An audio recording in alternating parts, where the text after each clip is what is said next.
Hello everyone and welcome back to another bad movie review with the Unsavory Heroes, where we watch bad movies so you don't have to. I'm Thadakonda and today we present a film for all of you animal lovers out there, brought to you by the fine folks over at the Asylum, Zoombies. This piece of art from 2016 was made for a wide spectrum of fans. It's got animals, action, science, comedy, and a staple for all things the Asylum, incredibly bad CGI.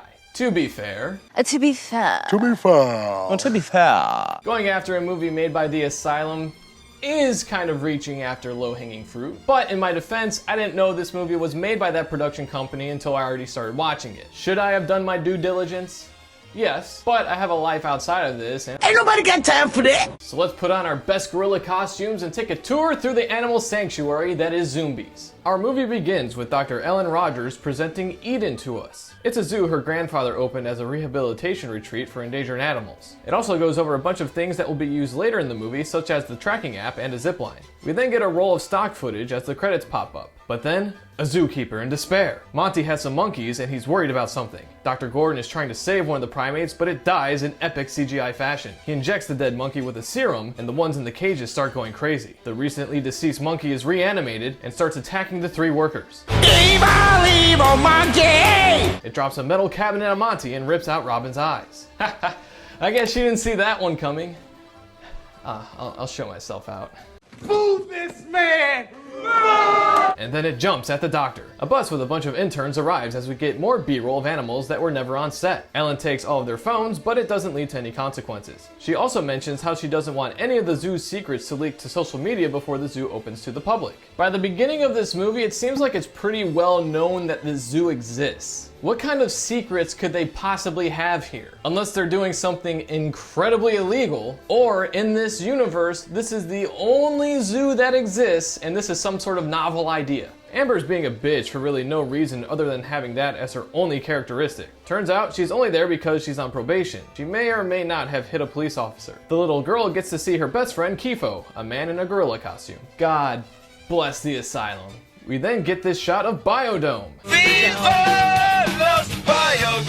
After a quick rundown explaining how Ellen is a scientist, we're introduced to the zoo security unit, Rex, Boris, and Ty. Rex meets Ellen and Gage outside and is introduced to Leslie, also known as Lizzie. He somehow thinks Gage is the new security member, instead of the only person that's out there dressed in the security uniform. Rex and the gang go to investigate the lab from the beginning and find a mess of a situation. Dr. Gordon is somehow still alive and Johnny, one of the security guards from earlier, has a syringe sticking out of his head. Now this I would have liked to have seen. How did a monkey know how to use anything to pierce the skull of a human head, knowing that it would kill him?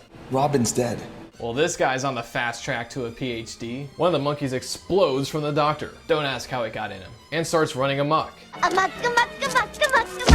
Boris epically fails and allows one monkey to electrocute him, while Ty doesn't even bother moving out of the way of the ones that jump on it. Lizzie blasts one in the head. As she tries to close the door, one monkey is able to somehow keep Lizzie from closing it. Three monkeys escape and start spreading their disease all over. Ellen gets on the PA system and locks down the zoo. Secure all animals in the zoo! Gus gets killed by the monkeys while the students hide in a hut from the angry warthogs.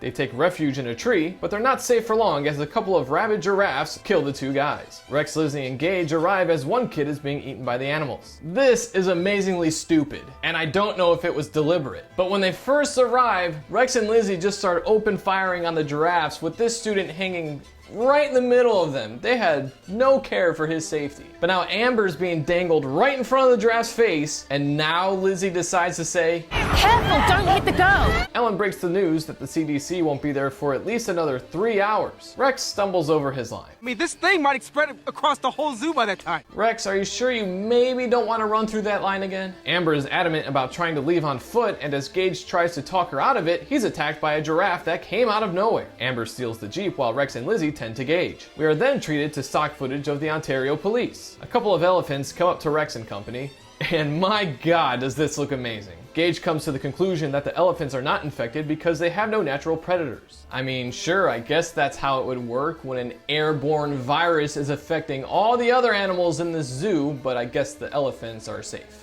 Some B-roll of what was probably a hostage situation gives Ellen no information, and she sees a group of officers move into the warehouse. An Alien 2-like sequence occurs, and the squad is taken out by lions. Ellen sees the Jeep heading to the exit, and Amber tries to escape out the gate. Ellen tries to warn Amber, but she just keeps bitching about wanting to leave and gets taken out by more lions. You know what probably would have helped Amber out in this situation? Maybe telling her, hey, there's 4 big-ass lions coming your way, you may want to get out of there. Instead, she just keeps repeating this over and over again. Amber, now! Little Thea is having a tea party with her stuffed animals, and Mr. Koala makes his way to the festivities. Ellen eventually gets the door open, but Thea has already taken care of business. Rex and company ride the glorious elephants around, but the animals get scared by some infected creatures. Rex and Lizzie fall off their beasts, and Rex gets his leg crushed. Just as all hope seems lost for these 3, they're rescued by Daxton and AJ. They get to the office where Gage gets his wounds treated. Ellen takes a blood sample from the infected koala. Thea lays out what the virus is really about. They want to get rid of us. I feel like we've seen this concept before, but in a far worse movie. I mean, really, the only differences between this and that dumpster fire is that instead of plants, it's now animals. We live in a world where M. Night Shyamalan has been outdone by the Asylum. The gang tries to think of ideas of how to get to the main building, and Rex flubs another line. Doesn't have the proper safety and equipment attached. Daxton feels the need to check on Kifo because he's the only animal of his kind left. So what happens? God damn, I love this movie. Kifo goes on the hunt for the interns, and Rex sacrifices himself so the others can escape. Trio push a boulder onto the gorilla, leaving it for dead. They take a breather, and wouldn't you know it, Amber is alive. I'm no doctor, but I'm pretty sure there is no way she would have been able to drive this Jeep with those wounds and possibly massive blood loss. Lizzie contacts Ellen and breaks the news that Rex is dead. Ellen sees the lions approaching the 3, and they hightail it out of there. The lions give chase and keep pace with the vehicle. Apparently this is possible. After doing a little digging and research, a lion can apparently reach speeds of up to 50 miles per hour. So depending on how fast AJ's driving, pretty possible they could have caught up. One of the cats jumps on the back and Gage blows it away. A tire gives out on the Jeep, or something like that, and all 3 are thrown from the vehicle. Never mind the fact we've already established they were traveling close to 50 miles per hour in this car. I'm pretty sure once they hit the ground, they all would have been severely injured. Hell, AJ probably would have flown right through the windshield. Ellen tells Chelsea about an enzyme in the animal's cortex she found from the koala. That's it.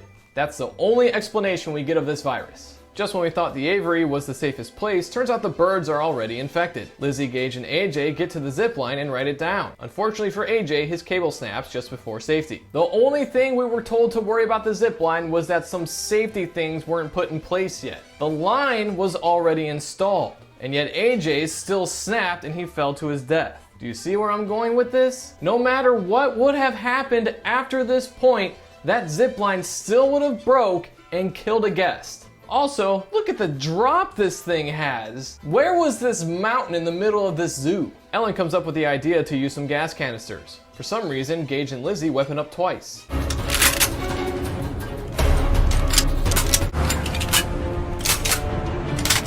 Ellen's plan is to set the aviary on fire. They arrive and Lizzie and Gage enter. They find Ricky with his eye gouged out. Chelsea is still alive, but an eagle has laid eggs in her torso. Ellen dumps gasoline all over the building and lights it on fire. She pulls the truck up and Lizzie launches a flare to make it explode and hopefully kill all the birds. Just when all seems to be over, Kifo appears over a hill and they all run for their lives. Run, bitch! Run! They make it to the front gate and the gorilla approaches. Lizzie gets knocked out first, then Gage gets thrown against a wall. Ellen gets smacked but then puts a round in the gorilla's head. An Apache helicopter arrives out of nowhere and picks everyone up. Ellen's all sad because she feels she failed her grandpa. We get one last shot of Kifo, I think that's Kifo, and then that Zoombies, ladies and gentlemen, and wow, was I actually quite surprised. I actually enjoyed watching this movie. That's not to say it was incredible, no, it was still pretty bad. However, I feel it's still worthy of at least 3 out of 6 beers. This movie is the epitome